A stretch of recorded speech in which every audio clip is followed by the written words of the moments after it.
প্রতিরক্ষা সক্ষমতার মানচিত্রে নিজেদের অবস্থানকে নতুন করে জানান দিতে চলেছে বাংলাদেশ। আকাশ প্রতিরক্ষা ব্যবস্থা এবং সামরিক প্রযুক্তিতে স্বনির্ভর হওয়ার এক বিশাল কর্মযজ্ঞ শুরু হয়েছে দেশের মাটিতে।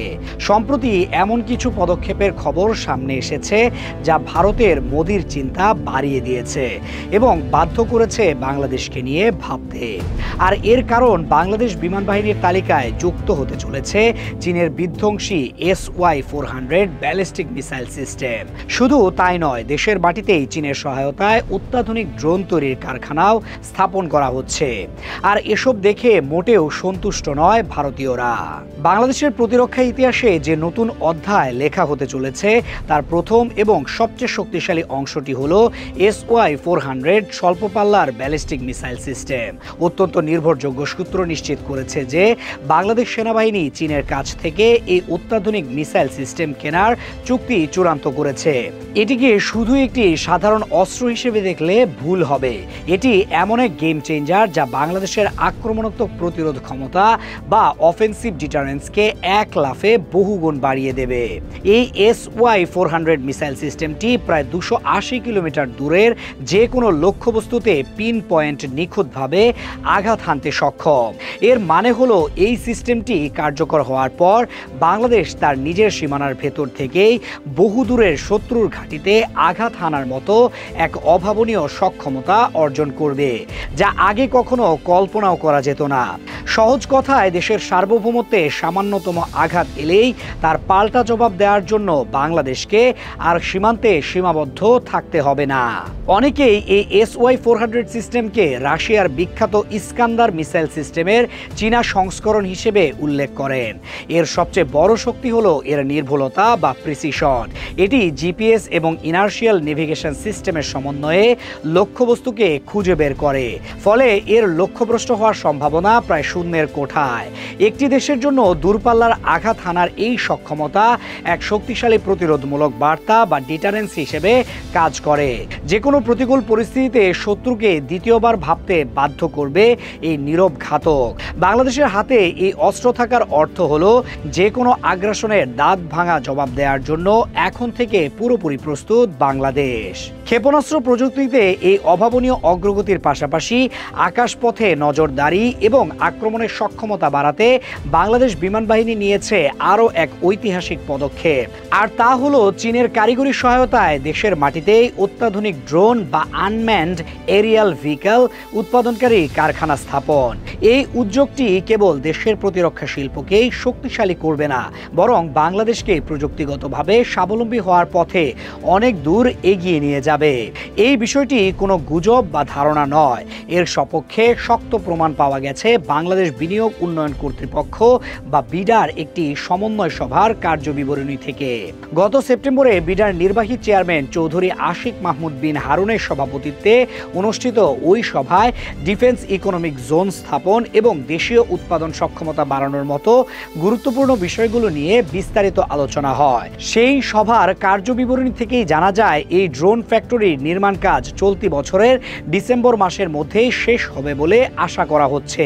এর অর্থ হলো আর মাত্র 1 থেকে 2 মাসের মধ্যেই বাংলাদেশ নিজস্ব কারখানায় তৈরি ঘাতক ড্রোন আকাশে ওড়ানোর সক্ষমতা অর্জন করতে যাচ্ছে। এটি দেশের প্রতিরক্ষা খাতে আমদানি নির্ভরতা কমানোর পথে এক বিশাল মাইলফলক। তবে বিষয়টি শুধু ড্রোন কারখানা স্থাপনের মধ্যেই সীমাবদ্ধ নেই। বাংলাদেশ বিমান বাহিনী যে নিজস্ব প্রযুক্তি উন্নয়নে পর্দার আড়ালে নীরবে কাজ করে যাচ্ছে তারও প্রমাণ মিলেছে এই একই সভায়। বিমান বাহিনীর একজন ঊর্ধ্বতন কর্মকর্তা সভাকে জানিয়েছেন এক অবিশ্বাস্য সাফল্যের কথা। তিনি জানান, প্রায় 2 বছর আগে প্রতিষ্ঠিত Bangladesh aeronautical research and development centre এরই মধ্যে 4টি ভিন্ন ভিন্ন মডেলের বিমানের ডিজাইন তৈরি এবং সফলভাবে উড্ডয়ন সম্পন্ন করেছে। একটি নতুন গবেষণা প্রতিষ্ঠানের জন্য এটি এক কথায় অসাধারণ সাফল্য।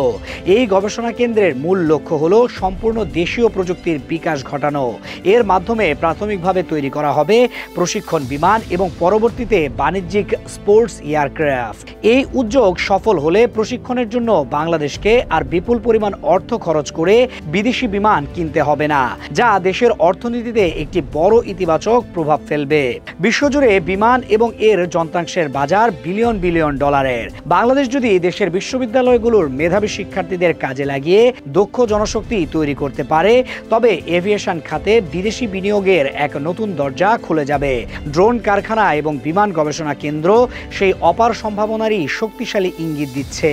প্রতিরক্ষা সক্ষমতা বাড়ানোর এই মহাপরিকল্পনার তৃতীয় এবং অন্যতম গুরুত্বপূর্ণ স্তম্ভ হল দেশের ভেতরেই একটি পূর্ণাঙ্গ এয়ারক্রাফট ওভারহোলিং সুবিধা স্থাপন করা। চীন এই বিষয়ে বাংলাদেশকে একটি আনুষ্ঠানিক প্রস্তাব দিয়েছে, যা গৃহীত হলে বাংলাদেশের বিমান বাহিনীর রক্ষণাবেক্ষণ সক্ষমতা পুরোপুরি বদলে যাবে। এই ওভারহোলিং বিষয়টি আসলে কি এবং কেন এটি এতটা গুরুত্বপূর্ণ? সহজ ভাষায় ওভারহোলিং হলো একটি বিমানের ইঞ্জিন সহ সব গুরুত্বপূর্ণ যন্ত্রাংশ খুলে সেগুলোকে পুঙ্খানুপুঙ্খভাবে পরীক্ষা, মেরামত এবং প্রয়োজনে পরিবর্তন করে সেটিকে প্রায় নতুনের মতো সক্ষম করে তোলা। বর্তমানে বাংলাদেশের সামরিক বা বেসামরিক বিমানগুলোর বড় ধরনের মেরামতের প্রয়োজন হলে সেগুলোকে বিদেশে পাঠাতে হয়। এটি একদিকে যেমন অত্যন্ত ব্যয়বহুল, তেমনি অনেক সময় সাপেক্ষ একটি প্রক্রিয়া। বিদেশি কোম্পানির উপর এই নির্ভরশীলতার কারণে জরুরি মুহূর্তে বিমান বাহিনীর অপারেশনাল প্রস্তুতিতেও ঘাটতি দেখা দেওয়ার একটা ঝুঁকি থেকে যায়। দেশের মাটিতেই যদি এই ওভারহোলিং সুবিধা তৈরি করা যায়, তাহলে বাংলাদেশ এক ঢিলে একাধিক পাখি মারতে পারবে। প্রথমত, বিমান রক্ষণাবেক্ষণে প্রতি বছর যে বিপুল পরিমাণ বৈদেশিক মুদ্রা দেশের বাইরে চলে যায় তা সাশ্রয় হবে। দ্বিতীয়ত, বিদেশি নির্ভরতা কমবে এবং দেশ প্রযুক্তিগতভাবে আত্মনির্ভরশীল হয়ে উঠবে। তৃতীয়ত, নিজেদের বিমানগুলোকে সবসময় অভিযান সক্ষম বা অপারেশনাল রাখা সম্ভব হবে, যা দেশের সার্বিক নিরাপত্তার জন্য অপরিহার্য। বিডার ওই সভায় একজন কর্মকর্তা এই উদ্যোগটির একটি অসাধারণ সম্ভাবনার কথা তুলে ধরেছিলেন। তিনি উল্লেখ করেন যে বাংলাদেশের প্রতিবেশী দেশগুলোতেও একই ধরনের বিমান ও ইঞ্জিন বহুল পরিমাণে ব্যবহৃত হয়, যেমন MiG-29, Yak-130 বা বিভিন্ন ধরনের পরিবহন বিমান ও হেলিকপ্টার। ফলে বাংলাদেশের যদি একটি আন্তর্জাতিক মানের ওভারহোলিং কেন্দ্র গড়ে তোলা যায়, তবে এটি শুধু দেশের অভ্যন্তরীণ চাহিদায় মেটাবে না, বরং প্রতিবেশী দেশগুলোর বিমানও এখানে সার্ভিসিং এর জন্য আসতে পারে। একটু ভাবুন, এর অর্থনৈতিক এবং ভূরাজনৈতিক প্রভাব কতটা সুদূর প্রসারী হতে পারে। এটি বাংলাদেশকে এই অঞ্চলের একটি অন্যতম এভিয়েশন হাব হিসেবে প্রতিষ্ঠা করতে পারে, যা দেশের জন্য একটি নতুন এবং অত্যন্ত লাভজনক অর্থনৈতিক খাত তৈরি করবে। বিদেশি বিনিয়োগকারীরাও এমন একটি সম্ভাবনাময় খাতে বিনিয়োগ করতে আগ্রহী হবে, কারণ এর বাজার আগে থেকেই প্রস্তুত। তখন বাংলাদেশকে আর শুধু ক্রেতা হিসেবে নয়, একটি সেবা প্রদানকারী দেশ হিসেবেও সবাই চিনবে। তাই SY-400 ব্যালিস্টিক মিসাইল বাংলাদেশকে দিচ্ছে দূরপাল্লার আঘাত হানার ক্ষমতা, ড্রোন কারখানা দিচ্ছে আকাশপথে নজরদারি ও আক্রমণের আধুনিক প্রযুক্তি, আর ওভারহোলিং ফ্যাসিলিটি দিচ্ছে প্রযুক্তিগত স্বনির্ভরতা ও অর্থনৈতিক সম্ভাবনার এক নতুন দিগন্ত।